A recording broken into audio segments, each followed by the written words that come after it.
আজ বোলপুর শান্তিনিকেতনের মোট 5টি ইম্পর্ট্যান্ট জায়গা ঘুরিয়ে দেখাবো।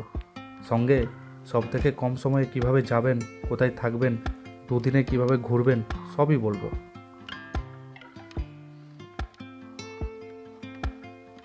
হাওড়া, শিয়ালদা ও কলকাতা স্টেশন থেকে অনেক ট্রেন চলে শান্তিনিকেতনের উদ্দেশ্যে।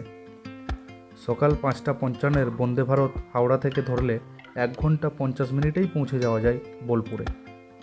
তবে আমি গিয়েছিলাম সকাল 9টার হলদিবাড়ি এক্সপ্রেসে, যেটি কলকাতা স্টেশন থেকে মঙ্গল, বৃহস্পতি ও শনিবার ছাড়ে। রিজার্ভেশনে ভাড়া পড়বে প্রায় 95 টাকার মতো, যেখানে বন্দে ভারতে পড়ে যাবে প্রায় 650 টাকা। এই দেখুন, দক্ষিণেশ্বর পার হয়ে যাচ্ছি আমরা।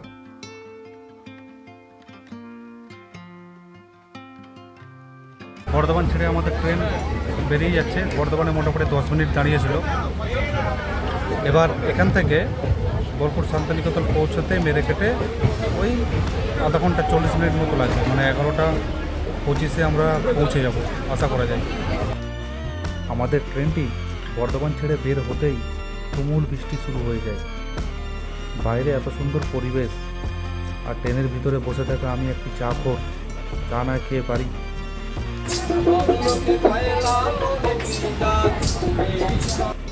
বাউলের দেশে যাচ্ছি, তাই ট্রেনের মধ্যেই তার কিছু আভাস পেলাম আমি। তো লোকগীতি শুনতে শুনতে চললাম কবিগুরুর দেশে।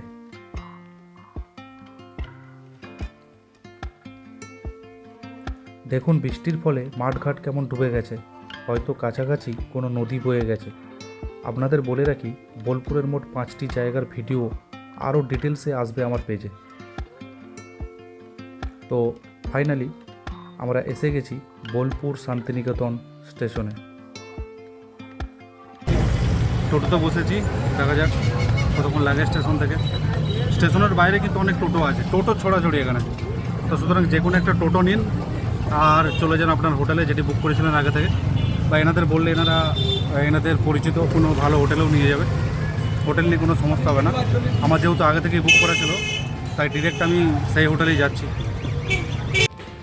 তো রুমে এসে ফ্রেশ ট্রেশ হয়ে নিয়ে এবার আমি নিচে নামছি।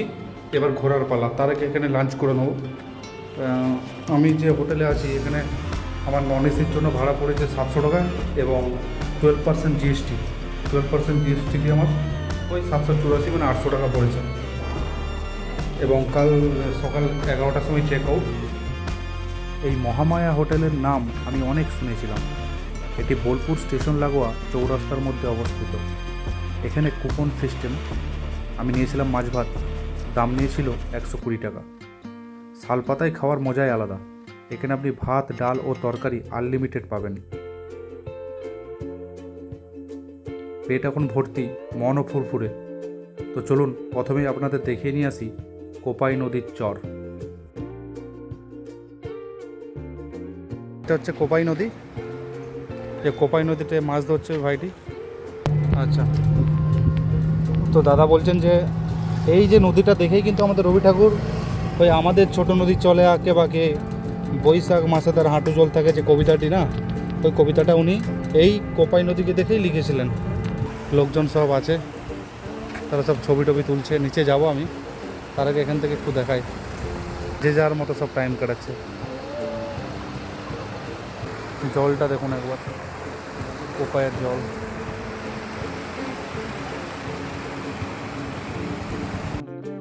এবার বলি, বোলপুরের সব জায়গাগুলি ঘুরে দেখার জন্য আগে থেকে স্টেশনে একটি টোটো রিজার্ভ করে নিন। ওনারা 1000 বা 800 টাকা বলবে, কিন্তু আপনি দরদাম করলে 600 থেকে 700 টাকায় এসে যাবে। আমার এক পরিচিত টোটোওয়ালার নাম্বার স্ক্রিনে আমি দিয়ে রাখলাম। আর হোটেল আপনি চেষ্টা করুন স্টেশনের কাছাকাছি নেওয়ার, অথবা কবিগুরু মার্কেটের কাছে নেওয়ার। এবার এসে গেছি আমাদের 2 নম্বর গন্তব্য, সৃজনী শিল্পগ্রাম। এটি ভারত সরকারের একটি উদ্যোগ। এখানে টিকিট মূল্য মাথাপিছু 30 টাকা। এখানে রয়েছে বিখ্যাত সেই বুদ্ধ মূর্তি। এটির হাইট প্রায় 18 ফুট। এই সুবিশাল বুদ্ধ মূর্তিটা দেখুন কত সুন্দর। এই মাটির ঘরটিতে দেখুন সুন্দর সুন্দর ডিজাইন করে বেশ চিত্তাকর্ষক করে তোলা হয়েছে। পরবর্তী দেখুন কিভাবে তাঁত বোনা হয় তার একটি মডেল এই জায়গায় বানিয়ে রাখা হয়েছে। এখানে সোনাঝুরি হাটের কিছু ঝলক দেখলেও সব টাকা বাঁচিয়ে রাখুন সোনাঝুরি হাটে কেনাকাটার জন্য। দেখুন একবার, সব তামার তারের কাজ। দাদা কি দাম আছে এগুলো? 220 টাকা করে। আর এই বড়গুলো? আচ্ছা, 450 550 বড়গুলি উনি যা বললেন। আর এই ছোটোগুলো হচ্ছে 220 টাকা। এই যে গরুর গাড়ি, এই গরুর গাড়ি এখন উঠে গেছে প্রায় বলা যায়। এই ধান টান তোলার জন্য মেন মাধ্যম ছিল এই গরুর গাড়ি আমাদের গ্রামে। এখনও কয়েকটা রয়েছে, এখন ট্রাক্টর এসে যাওয়া এটা উঠে গেছে। 90s কিডরা বুঝবে, এখনকার ছেলেরা তো কিছুই বুঝবে না এসব সম্পর্কে।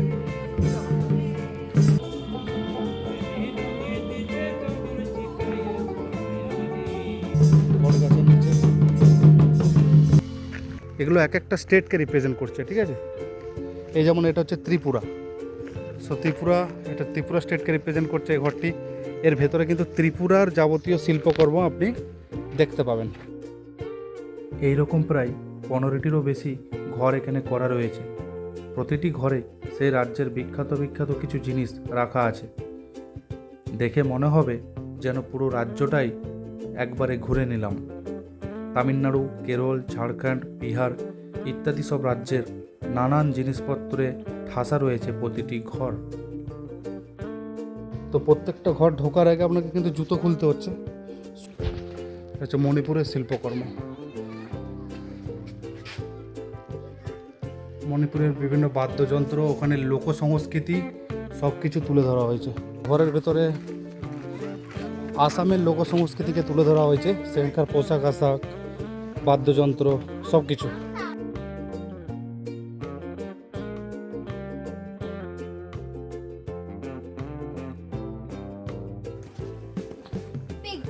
এখানে কাজিরাঙ্গার গন্ডারও দেখিয়ে দেওয়া হচ্ছে এক সিংহ। এই ঘরটি হলো ঝাড়খণ্ডের। তো ভেতরে দেখা যাক কি আছে। আসলে এইভাবে প্রতিটি ঘর দেখানো খুব মুশকিল হয়ে পড়বে, কারণ ভিডিও খুবই লং হয়ে যাবে। তো প্রতিটি ঘর সম্পর্কে ডিটেল ভিডিও আসছে খুব শীঘ্রই আমার পেজের মধ্যে। হচ্ছে বিহার স্টেটের সংস্কৃতি। ফার্স্টেই দেখুন ওখানে আলপনা দেওয়া হয় কীভাবে। ওখানের যে নারীরা, বউরা, তারা এইভাবেই শাড়ি পরে অ্যাকচুয়ালি থাকেন। তো বিশাল আকার হামানদিস্তায় করে বিহারের লোকজন সব মশলা, ধান, গম ইত্যাদি পেশাই করে থাকেন।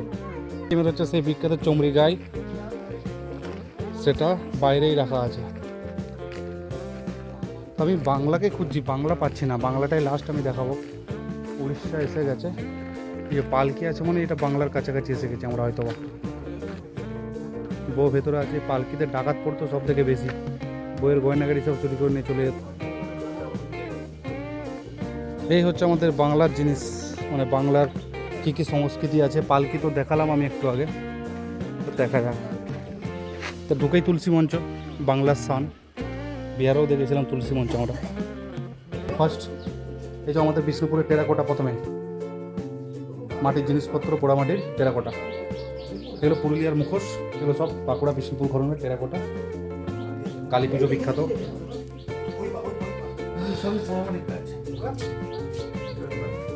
সব টেরাকোটাই বটে। পেছনে ব্যাকগ্রাউন্ডে মা দুর্গা আছেন। আচ্ছা, এই কালো মাটির কাজটা কিন্তু আমাদের বাঁকুড়ার তালডাংরার দিকে খুবই দেখা যায়, এবং জয়পুরের দিকে কিছুটা। একে ডালা বলি, গ্রামীণ ভাষাতে ডালা বলি, যেখানে প্রচুর পরিমাণে জিনিসপত্র বা বিয়ে বাড়িতে যখন লুচি, বেগুনি এসব ভাজা হয় তখন এই ডালাতে রাখা হতো। ছোটোবেলায় দেখে যতদূর মনে, কুলোই তো, হ্যাঁ কুলো। এই কুলো দিয়ে ধান কী করা হয় সবাই জানেন। আর এই হচ্ছে আমাদের খাটিয়া। দেখুন বাংলার খাটিয়া আর বিহারের খাটিয়ার মধ্যে অনেক পার্থক্য আছে। আমাদের বাংলার খাটিয়াতে দেখুন এই টানটা দেওয়া থাকে, এই দড়ির যে টানটা এই জায়গাতে ফাঁকা বেশি থাকে। আর বিহারের খাটিয়াতে উল্টো দিকের মতো হয়, এরকম এতটা ফাঁকা থাকে না। এই ঘরটির আবার নাম পুতুল ঘর। এখানে নানা রকমের পুতুল সুন্দরভাবে সাজানো আছে। এছাড়াও এখানে রয়েছে নানান ধরনের মুখোশ, বিশেষ করে ছৌ নাচের সময় ব্যবহৃত নানান মুখোশ এখানে রাখা আছে। কিছু কিছু মুখোশ তো খুবই ভয়ঙ্কর। এই দেখুন এখানে অনেকগুলি নারী মূর্তি রয়েছে। আসলে এই নারী মূর্তিগুলো দেখুন ভারতের বিখ্যাত বিখ্যাত কিছু নাচের পোজ দিয়ে রয়েছে। তো দেখে খুবই ভালো লাগলো। সুন্দর শিল্পকর্ম এটা। আমাদের পরবর্তী গন্তব্য এবার সোনাঝুরি হাট, যে জন্য প্রচুর মানুষ ভিড় করে এই বোলপুর শান্তিনিকেতনে। সুবিশাল এই হাট প্রতিদিন বসলেও সবথেকে বেশি জমজমাট হয় শুক্র, শনি ও রবিবারে। এখানে পাবেন হাতে বানানো নানান সব জিনিসপত্র, দামও কিন্তু অনেক সস্তা। নিউ টাউনেও একটি নকল সোনাঝুরি হাট বসে বটে, কিন্তু সেখানের থেকে এখানে জিনিসের দাম প্রায় অর্ধেক বলা চলে।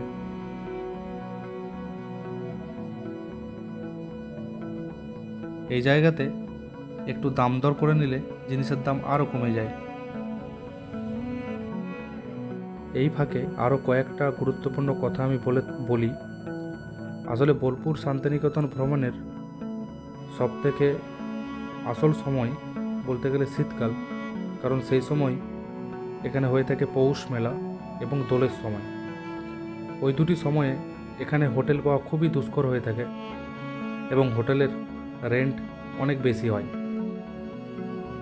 আমি এখানে ঘুরে যা বুঝলাম, একটি নন এসি রুম ভাড়া অন্যান্য সময়ে মোটামুটি 1000 টাকার মধ্যে হয়ে যাওয়ার কথা, এবং এসি রুমের ভাড়া 500 টাকা অ্যাড করতে হবে আরও। এখানে নানা রকমের জিনিস দেখুন, এবং সবগুলি কিন্তু হস্তশিল্প, কাঠের নানান আসবাব, হাতের তৈরি নানান জামা, প্যান্ট, টি শার্ট ইত্যাদি ইত্যাদি। কোনটা ছেড়ে কোনটা বলবো, তাই ভিডিওতে আপনারাই দেখে নিন। এখানে দেখুন কত সুন্দর ধান এবং খড় দিয়ে বানানো নানান জিনিসপত্র নিয়ে এই মাসিমা বসে আছে। এটা সব থেকে ছোট আইটেম, এটার দাম 100 টাকা। আচ্ছা, ওই তার পাশেরটা ডান দিকে আপনার, এটা কীরকম দাম আছে? 300 টাকা। আচ্ছা, আর ওই সব থেকে বড় 100 টাকা, তাই তো? পুরো খড়ের তৈরি? পুরো খড়। আচ্ছা, এটা 600 টাকা। তো ব্যাপার হচ্ছে এখানে প্রত্যেকটা জিনিসের দাম দর যতটা কমাতে পারবেন তত আপনার লাভ। প্রচুর দাম দর এখানে করতে হবে আপনাদেরকে। ওরা প্রথমে দাম বেশি বলবে, বাট আপনাদেরকে অনেক কমিয়ে নিতে হবে। যত কমাবেন ততই কিন্তু কমবে। আর এখানে এত বড় হাট এটা যে আমি প্রত্যেকটা জায়গা হয়তো আমি দেখাতে পারবো না, তবুও যতটা পারা যায় আর কি ততটা দেখালাম। সোনাঝুরি হাট কিন্তু 7টা থেকে 7:30টার মধ্যে পুরোপুরি বন্ধ হয়ে যায়।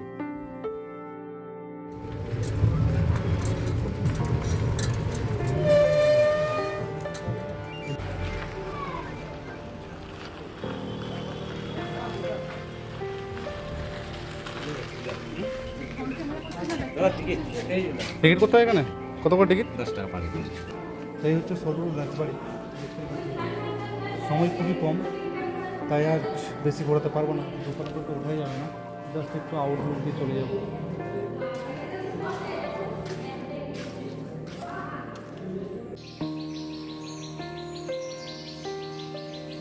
রবীন্দ্রনাথ ও দেবেন্দ্রনাথ সরকার পাশাপাশি বসে ছবি আছে, আচ্ছা, সাদা কালো ছবি। হুম, এবং রবীন্দ্রনাথ শিলাইদহের জমিদার মনে হচ্ছে না, কিন্তু দেবেন্দ্রনাথ সরকার কিন্তু জমিদার মনে হচ্ছে এই ছবি।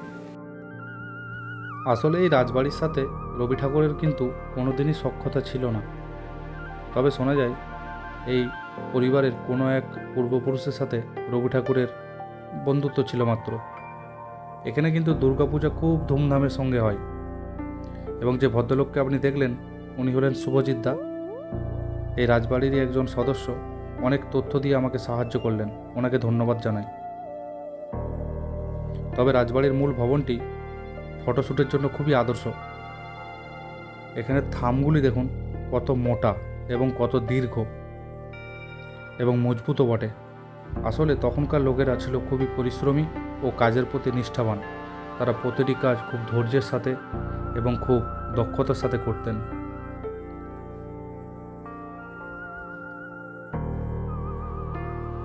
বাড়িগুলো দেখুন, না কোনো ভেন্টিলেটর আছে, কিছু আছে, কিছুই নেই। গীতাঞ্জলি রেল মিউজিয়াম, এটা হচ্ছে বোলপুর রেল স্টেশনের একদম কাছে দেখতে পাচ্ছেন।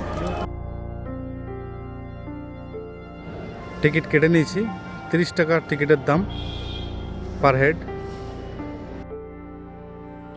রেল মিউজিয়ামটি পুরোপুরি রবি ঠাকুরের নানান ছবি, দলিল ও জিনিসপত্রের ঠাসা। এছাড়াও রয়েছে নোবেলের রেপ্লিকা। এটা অরিজিনাল নোবেল নয়, নোবেলেরই একটা ছবি মাত্র। অরিজিনাল নোবেল তো চুরি হয়ে গেছে আমরা জানি। এখানে গীতাঞ্জলির নানা ভাষায় অনুবাদগুলি দেওয়া আছে, প্রায় 15 থেকে 20টি ভাষায় গীতাঞ্জলির অনুবাদ দেওয়া আছে। এবং পুরো মিউজিয়ামটি দেখতে ঠিক এরকম দেখুন। ক্যামেরাম্যান এদিকে, এখানে একটা ক্যামেরাম্যানকে পেয়ে গেছি, আমি একা এসেছি, টোটাওয়ালাকে ক্যামেরাম্যান বানিয়ে দিয়েছি। চলুন, মিউজিয়াম দেখা হয়ে গেছে, এবার আপনাদের আরও একটি আশ্চর্য জিনিস দেখাই। সেটি হলো বিখ্যাত বটগাছ, যেটি মহর্ষি দেবেন্দ্রনাথ ঠাকুর মানে রবীন্দ্রনাথ ঠাকুরের পিতা কোপাই নদীর পাড় থেকে তুলে এনে এখানে বসিয়েছিলেন। সে প্রায় 150 বছর আগেকার কথা। এখন তো এই বটগাছ ফুলে ফেঁপে উঠেছে এবং রাত্রিবেলা এর নিচের লাইটগুলি দিয়ে দেখুন কত সুন্দর লাগছে বটগাছটিকে। আমরা এখন সোনাঝুরি থেকে ফিরছি, ওখানে কিন্তু পুরো অন্ধকার হয়ে গেছে। কিন্তু এই যে কবিগুরু মার্কেট, এই জায়গার কাছাকাছি যদি আপনি হোটেল বা রুম নেন তাহলে দেখুন মোটামুটি লোকজন দেখতে পাবেন এবং অনেক দোকানও দেখতে পাবেন, আপনার টাইমটা পাস হয়ে যাবে। আর সোনাঝুরি হাট তো 6:30 7টার মধ্যে সব শেষ। পুরো বোলপুর ঘুরে যতটুকু বুঝলাম, শান্তিনিকেতনকে সাজিয়ে গুছিয়ে বানিয়ে দিয়ে গিয়েছিলেন মহর্ষি দেবেন্দ্রনাথ ঠাকুর। রবি ঠাকুর শুধুমাত্র ভোগ করে গেছেন। বিদায় নেওয়ার সময় এসে গেছে এবার। কমেন্ট বক্স তো খোলাই থাকলো। ভিডিওটি কেমন হয়েছে জানাবেন এখানে। ধন্যবাদ সবাইকে, ভালো থাকবেন।